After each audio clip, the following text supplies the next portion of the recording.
हमारी संस्कृति, हमारे संस्कार सदा रहें हमारे साथ। सब्सक्राइब करें तिलक। मैं अपने स्वार्थ के लिए अपने भाइयों को भेंट चढ़ाना नहीं चाहता। मेरे कारण यदि माता कुंती के दोनों पुत्र छिन जाएं, तो मैं उन्हें क्या जवाब दूंगा? और फिर जब मैं मरकर परलोक पहुंचूंगा तो माता मांद्री को क्या उत्तर दूंगा कि उनके दोनों पुत्रों को भी मैंने अपने स्वार्थ पर भेंट चढ़ा दिया? मरना है तो केवल मैं ही मरूंगा। मरे आपके दुश्मन भ्राताश्री। आप समझते हैं कि अपने छोटे भाइयों को मृत्यु के पंजे से दूर रखकर मृत्यु को स्वयं गले लगाकर बड़ा काम कर रहे हैं। नहीं बड़े भैया, इस प्रकार तो आप सभी पांडवों के सामूहिक कर्तव्य से विद्रोह कर रहे हैं। यह कर्तव्य तो सब भाइयों का है, इसे तो आप सबको मिलकर करना होगा। परंतु ज्येष्ठ भ्राता होने के नाते अपने अनुजों के प्राणों की रक्षा का दायित्व क्या मेरे सर पर नहीं है? बड़े भैया, यह अच्छी बात है कि आपको अपने छोटे भाइयों के प्राणों की चिंता है, परंतु हम यही क्यों माने कि कल युद्ध भूमि में मृत्यु ही पांडवों का स्वागत करेगी? मेरे कारण मेरे भाइयों को राजपाट से हाथ धोना पड़ा, सुख शांति और ऐश्वर्य से वंचित रहना पड़ा, पांचाली को असहनीय अपमान सहना पड़ा, और मेरे कारण मेरे भाइयों को वनवास की पीड़ा सहनी पड़ी। और अब मेरे ही कारण वो पितामह भीष्म के घातक बाणों का लक्ष्य बनने जा रहे हैं। नहीं केशव, नहीं। मेरे भाई, मेरे साथी, मेरे सैनिक मेरे हित के लिए मृत्यु की खाई में क्यों गिरे? नहीं, मैं ऐसा नहीं होने दूंगा। हे केशव, साक्षी रहना तुम। आज मैं अपने चारों भाइयों और अपने सभी साथियों को मेरे प्रति उनके कर्तव्य से मुक्त करता हूं।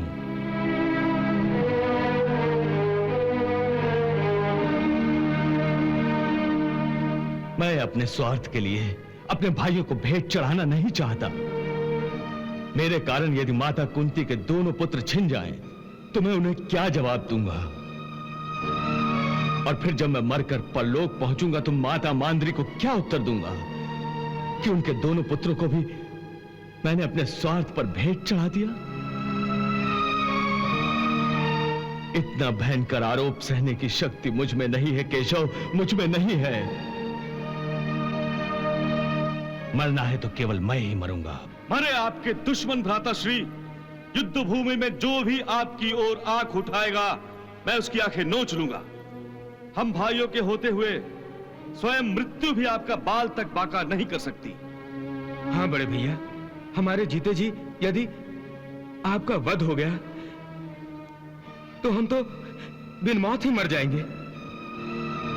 हमें मर जाना स्वीकार है भ्राताश्री, परंतु अनाथ होना नहीं।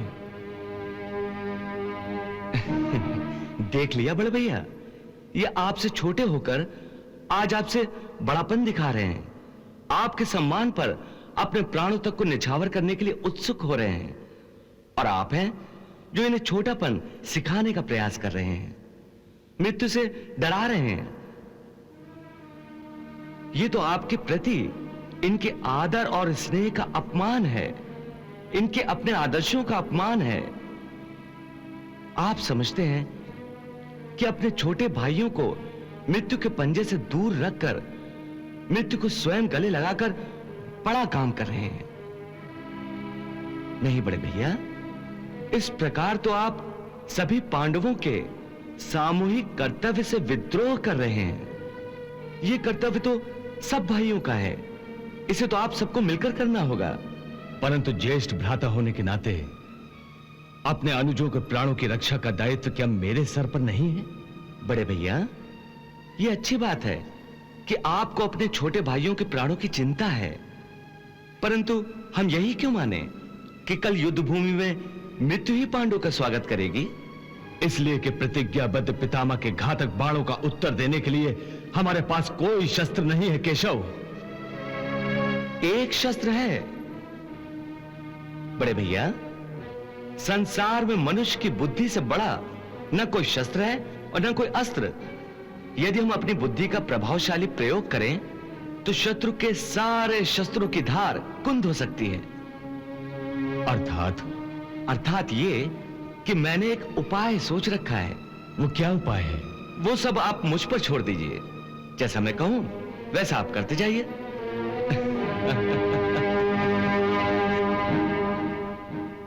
ओम नमो भगवते वासुदेवाय। ओम नमो भगवते वासुदेवाय। ओम नमो भगवते वासुदेवाय। ओम नमो भगवते वासुदेवाय। ओम नमो भगवते वासुदेवाय। ओम नमो भगवते वासुदेवाय। ओम नमो भगवते वासुदेवाय। ओम नमो भगवते वासुदेवाय। ओम नमो भगवते वासुदेवाय। ओम नमो भगवते वासुदेवाय। ओम नमो भगवते वासुदेवाय। ओम नमो भगवते वासुदेवाय। ओम नमो भगवते वासुदेवाय। ओम नमो भगवते वासुदेवाय। ओम नमो भगवते वासुदेव।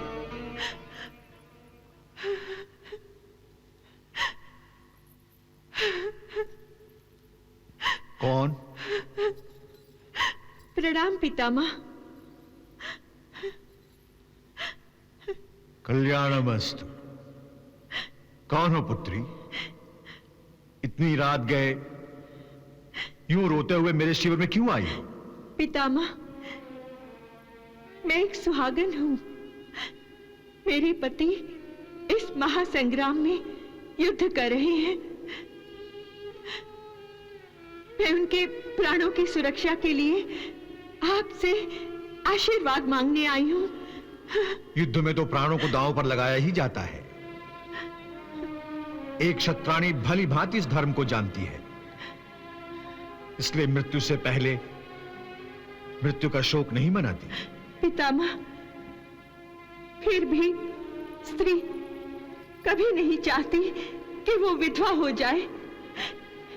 इसलिए वो अपने पति के प्राणों की सुरक्षा के लिए प्रार्थना करती है और हर वो जतन करती है जो उसके बस में होता है। परंतु तुम मेरे पास क्यों आई हो? इस संबंध में मैं क्या कर सकता हूं? पितामह, आपकी वाणी में सरस्वती का वास है, इसलिए कि आपने कभी झूठ नहीं बोला। इसलिए एक महापुरुष ने मुझसे कहा था कि आपके मुंह से जो निकलेगा वो सत्य वचन ही होगा।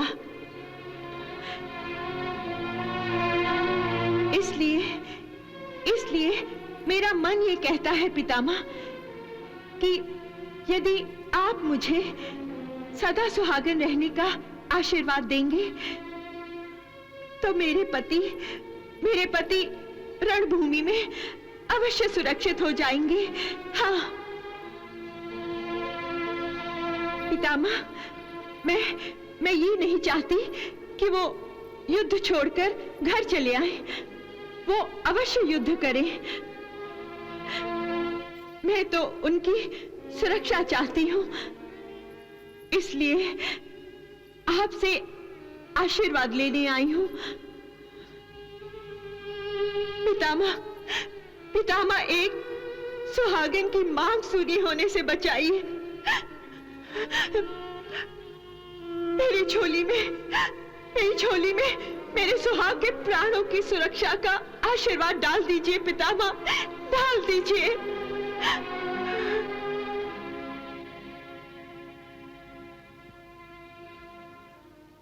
हे भगवान, मेरे हाथों में तो कुछ नहीं है, करने वाला तो तू ही है। मेरे शब्दों में वो प्रभाव डाल दे जिसकी अपेक्षा ये स्त्री मुझसे कर रही है। पितामह आशीर्वाद दीजिए।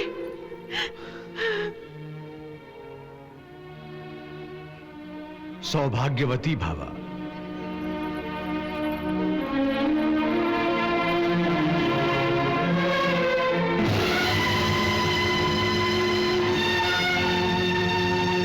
प्रियसिनी द्रौपदी